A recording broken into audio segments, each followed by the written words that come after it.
Electronic configuration of sulphur. Sulphur जिसका atomic number 16 represent करता है कि हमारे पास सल्फर एटम में टोटल 16 इलेक्ट्रॉन्स मौजूद होते हैं।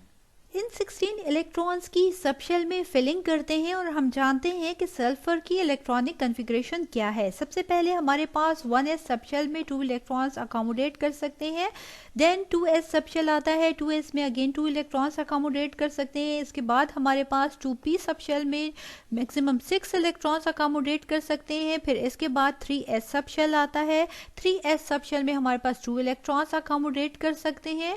तो टोटल हमारे पास अब तक कितने इलेक्ट्रॉन्स आए हैं? यहाँ पर 2 + 2 4 + 6 10 इलेक्ट्रॉन्स प्लस 2 इलेक्ट्रॉन्स, तो ये हमारे पास हो गए 12 इलेक्ट्रॉन्स। रिमेनिंग हमारे पास कितने इलेक्ट्रॉन्स रहते हैं? 4 इलेक्ट्रॉन्स रहते हैं जो कि 3p सबशेल में आ जाएंगे।